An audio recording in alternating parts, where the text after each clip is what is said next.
live. Okay, so peace, peace, peace, y'all. Greetings. This is okay, not live yet. Greetings, everyone, and peace. This is Empress Rena Nicole of Sustainable Relationships, Divine Intervention Show, and podcast, The Love Experiences, Sankofa's Naturals, and RenaNicole.com. This is our AM Inspiration Show to wake that ass up. And today, the topic is going to be how to build resiliency. Yes, with that being said, I want to welcome everyone to the rooms, everyone that's streaming live with us through StreamYard, through Clubhouse, Twitter, Facebook, and Spoon dropping audio. So peace, peace, everyone. Welcome, and don't forget to leave comments, share the room, come to the stages, ping your friends in, and you're even able to share with us your experience on resiliency. With that being said, listen to a few tunes for like the next 60 seconds, and we're going to be starting the room.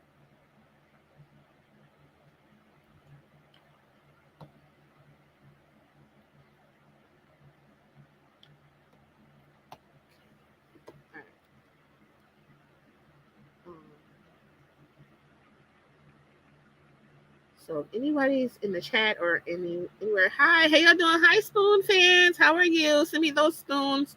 We are getting started. Thanks for coming in. I see the Spoon crowd is coming in. So that's spooncast.net. That's another drop-in audio app that I use. If you didn't know about dropping audio on Spooncast, now you know.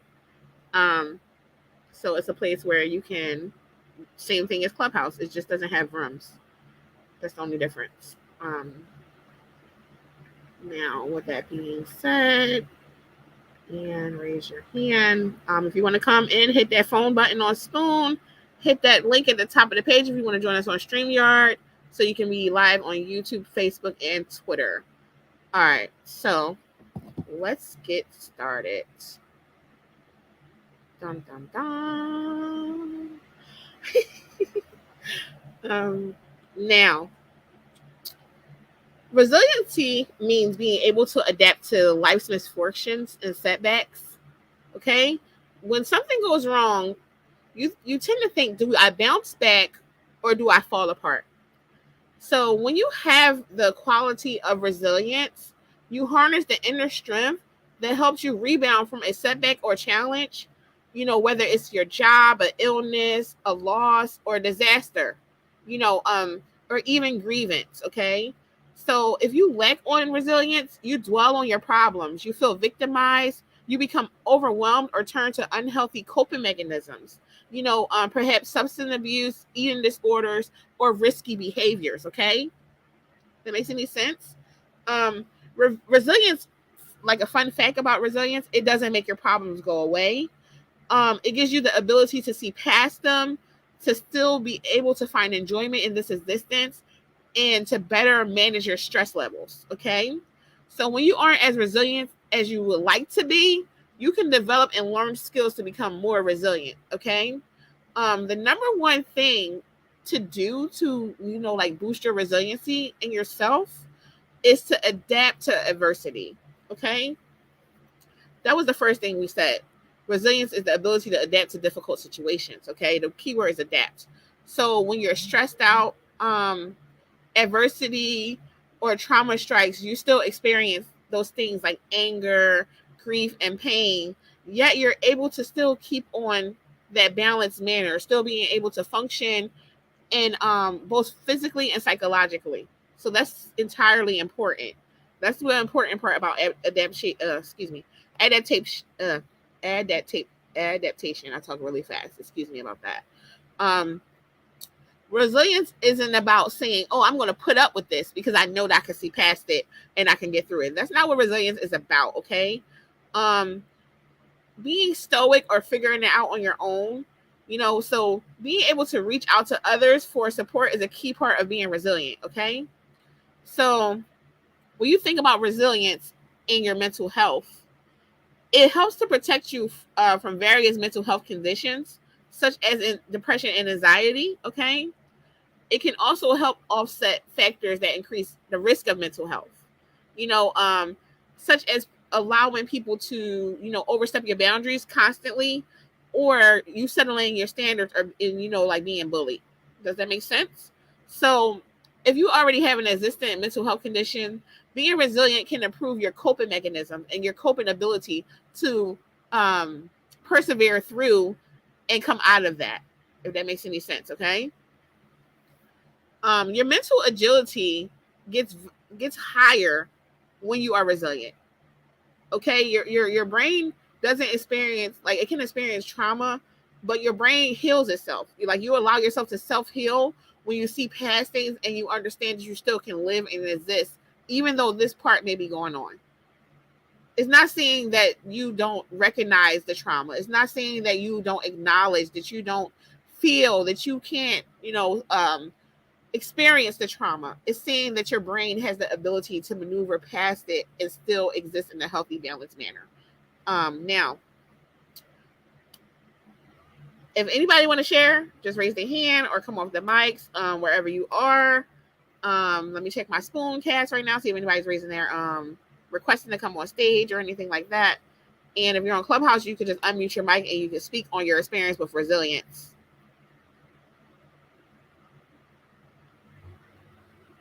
Okay. So with that being said, I'm going to jump into some tips. Hey, Brandon, I'm going to jump into some tips on resiliency and how to improve your resilience. Okay. So being interconnected, building a high vibrational relationship with your loved ones and friends can provide you with the needed support, guidance, and acceptance, in times that are good or times that are not so well. Okay. So establishing other important connections by, volunteering, that's such a great thing, or joining a faith or spiritual community. Okay. Doesn't have to be religion. Okay. Making every day meaningful. Living a mindful life and living an intentional life will definitely help you because it gives you a sense of accomplishment and purpose every single day. When you set like achievable goals and not goals that are not unreachable goals, you can look forward to them and you can look forward to the future that's purposeful instead of hyper focusing in your future.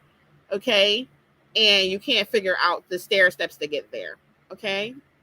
Now, one of the biggest things I've learned from being a resilient being is that I had to learn from my own experience. Okay. So when you think about in the past, you know what, this happened to me before. How did I deal with it the last time? When I dealt with it this way, what were the results? Okay. What were the skills that I learned? So even if you journal it down or you remember, it can help you identify how to maneuver through in a more effective manner. Okay. Because just because you're resilient doesn't mean you want to go through, long periods of hardship and you have the tools necessary and you want to go through the long, hard way. That's just like saying, oh, I know a shortcut home that's safe and effective, but I'm going to take the long way because this is the way that I know too. I know this way as well. And I'm not saying always take the short road. That's not what I'm saying. I'm saying that if you know a safe, effective way to do it, then do it that way. That makes sense? Okay. Being optimistic really helps being resilient. Like I said previously in one of our other lives, that sometimes people say, you may be a little overly optimistic, Nicole. I do believe that you can't change your past. You can get stuck in your past, but you can, you can remain in your present, and you can also focus on your future, not hyper focus on your future. And I keep on differentiating it because a lot of people hyper focus on their future and they suffer with, anxiety because they hyper focus too much on something they can't control, instead of like being in the present and being optimistic about their future and the opportunities that may come about and the possibilities that may come about right now in the present. Okay. So that's why, continue to say not hyper focus, but hyper focusing is not good. It's not wellness, it's illness if you're hyper focusing too much. Self-care, of course, tending to your own needs and feelings, being able to show up as yourself and participate in the things that you love and enjoy, being able to, stick to a routine if you have one, getting rest, and being consistent with bedtimes and rituals. Okay. Stress management and relaxation, is important as well. Even if you try like guided imagery, like just looking at the sunset or different things like that to relax your mind, relax your heart. Deep breathing and prayer if you like to pray or chant an omen. Okay, so the best thing you can do with being resilient is not to ignore your problems. When you ignore your problems and pretend they don't exist, that's not being resilient at all. It's called suppression. That's not being. I think a lot of people get resiliency mixed up with suppression because they'll have problems, and instead of even acknowledging the problems or dealing with them, they just move on to the next thing. And when they pile all up and they get sick and they wonder why, it's because they never were resilient. They just suppressed their issues, and when they piled up, it was nowhere else for it to go but out. Does that make any sense at all? So you need to figure out what needs to be done, make a plan, and take action. Okay, it goes back into what we were talking about on how to gain the tools for optimal wellness, which is gaining knowledge on something. Okay, having practice because practice makes perfect, right? And then persevering through to get the optimal outcome. Okay, and even if you're not getting the optimal outcome, you're getting an outcome. You're learning experience. You're getting experience. Okay, and you're gonna learn from your mistakes if you make any. Okay, and there's nothing wrong with making mistakes. Okay, now, if you feel like that you've tried, a lot of these steps, or you tried different things and it just didn't work out for you, then of course, as we always suggest, every rising, you can seek professional help, and that's okay as well. Don't feel like you need to care what other people think at this point, because if you were doing something to elevate your mind, your body, your spirit, your finances, whatever, that's completely okay for you to get a mentor, a coach, a licensed practitioner, um, and just continue to do the self work for yourself. With that being said, I am going to send out like an invitation for people to join me one more time, and that's all I have for y'all today. I mean, I have many stories of resiliency. Um, but today I wanted to hear more from y'all. Do you have anything you want to share with us, Wyatt? Hey there, Nicole. Yeah, I suppose I could. I was thinking back to when I was a journalist. It's what I trained for. It's what I thought I always wanted to do. In college, and well, actually, even going back to high school or earlier. And I actually went to a job or so, and then finally got to a actual journalism job per se. And guess what? After 2 years, probably even before the 2 years were up, I actually didn't like it. Wasn't what I thought it would be. The pay wasn't what I thought it would be. Um, it's like so many other industries. There's the 1% and network acres and people like that make the 7 figures, and most journalists toil in relative obscurity at much lower wages. And maybe that wasn't as much of a shock as just the fact that the even crazier than normal deadlines, and it was two different newsletters. And the bottom line is, I felt like, but then you start to get frustrated by that, right? Because you feel like, am I, what do they call it? I was gonna, not imposter syndrome, but you just start to feel like almost the opposite, like guilty, like, wow, did I waste too much of my parents' money going to school for a journalism degree, and now I don't want to be in journalism anymore. Have I failed? Did I do something wrong? Those types of feelings. But it was actually kind of a realization. The positive part was that I was tired of writing about finance and decided that I wanted to work in finance. And the tough part would be trying to do it without a bachelor's in business or a master's in an MBA. But I did it. It took some time, but I did it, and I'm happier now because of it. Like I said, it's not. I don't think college degrees in general are a waste. I know some people in this day and age would argue the other way, and that's okay, right? But yeah, and journalism, like being a lawyer, it teaches you it's a certain way of thinking, a skill set, a way of writing, and the way you structure, the way it's structured. So, and the way learning how to interview people, etc. So, no, it wasn't a waste, and so the resiliency was just the idea that I'm going to get over this. I'm going to get through this rough patch, and stop doubting myself and move forward. Right. Wow, that's just so wonderful, and thank you for sharing, because a lot of the time, like you just said, when you start to doubt yourself or start to question yourself, you kind of you give up instead of moving forward in the direction that's better for you. So I'm so proud of you, and I'm so grateful that you did share your story of resiliency. So thank you so much, Mr. Wyatt. And let me come back to my phone to see if anybody else in the clubhouse channels to see if they want to join us, because definitely. Oh, hey, Miss Alicia might have a story of resilience. Let me invite her up to speak and see if she wants to share. Um, Now, I don't know if Miss K wants to share, but I can invite her up as well. But my Spoon family is just listening in right now, and I'm not. Hey, Miss K, how are you? I'm well, thank you for having me. Glad you're here. So, would you like to share a story of resilience with us?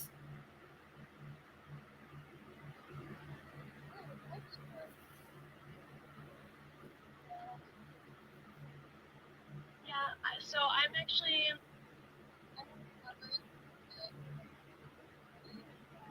I can't.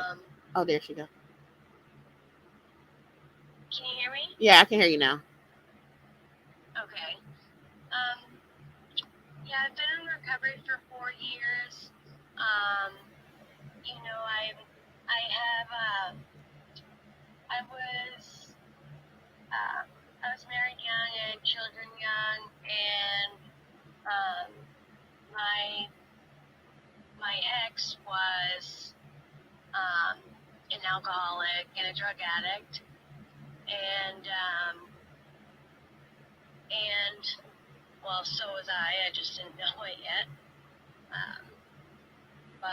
We were together for years and had 2 children, and I, was using and drinking with him, and my kids wanted to stay with my aunt, and he had gotten physically abusive.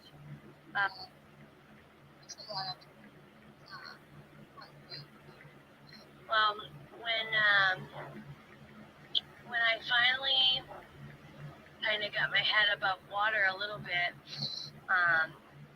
I started going to a program for moms and kiddos that was recovery based. Mommy and me yoga and stuff like that, some classes, and I started to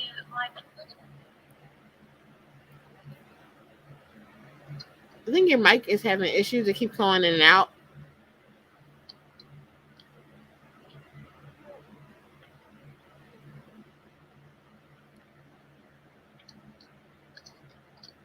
Okay, so we are streaming live from Facebook, YouTube, StreamYard, Twitter, Clubhouse, and Spoon. Yeah, Spoon.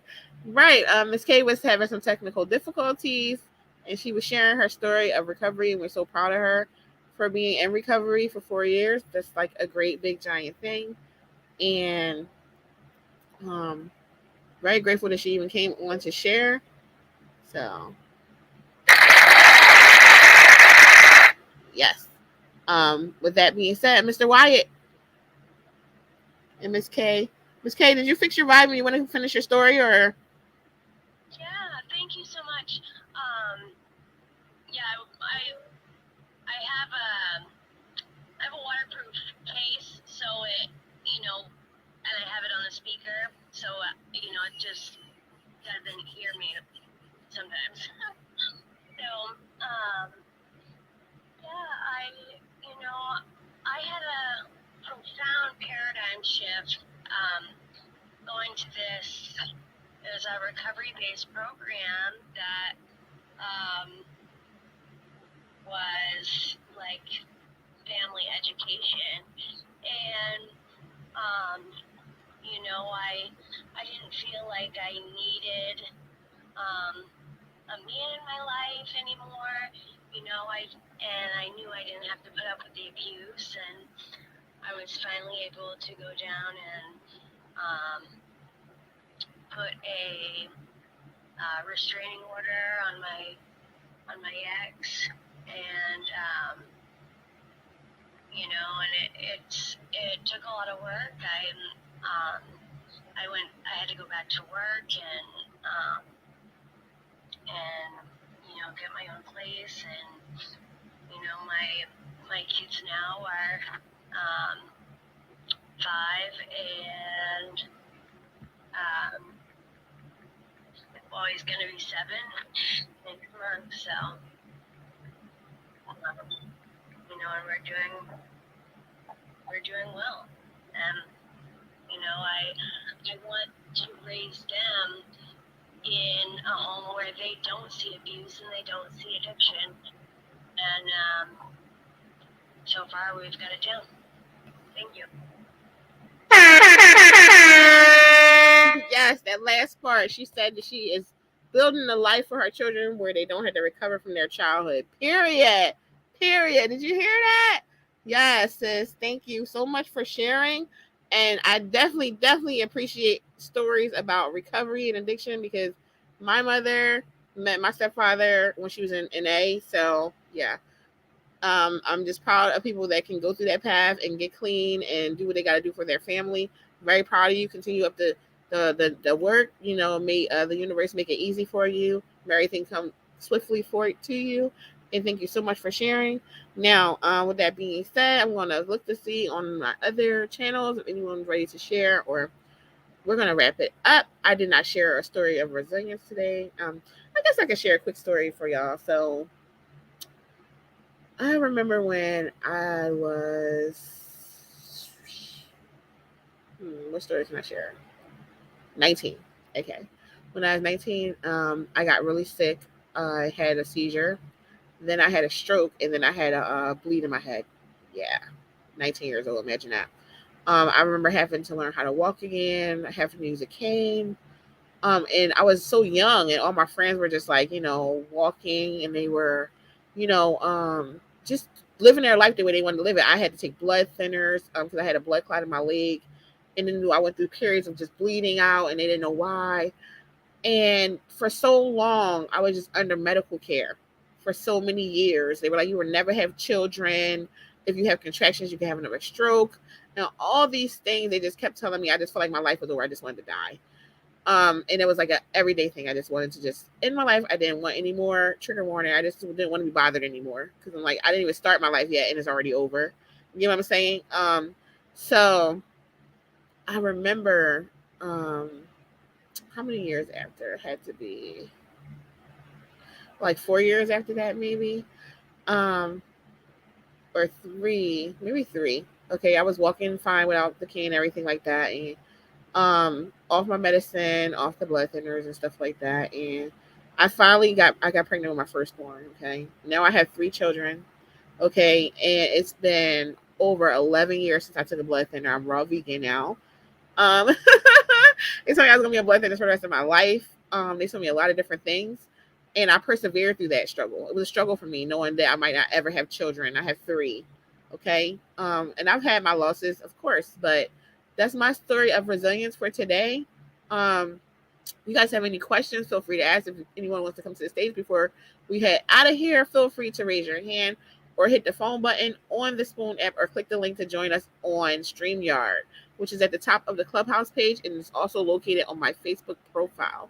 So, with that being said, I'll give y'all about 30 seconds to I check around to see if anybody's clicking around or have any questions, anyone's coming off their mic or anything else. Then we're going to head out of here. Okay. Now, I do want to remind y'all that this is a daily room. It happens every day at 9 a.m. Eastern Standard Time. Every day it happens, and every morning I have a topic for the AM inspiration. which is for self-development, self-improvement, self-love, spirituality, to wake that ass up, meaning consciously to wake you up out of your slumber, out of the place that you don't need to be anymore, to give you tools, actual tools to use in your existence to better your life. With that being said, I am Empress Coach Rena Nicole of RenaNicole.com, Divine Intervention Show and Podcast, The Love Experiences, Sankofa's Naturals, and The Curve.net. This club that we're hosting live from is Sustainable Relationships on the Clubhouse app. Make sure you hit the top of the greenhouse, and I will see y'all tomorrow. Peace, peace, y'all.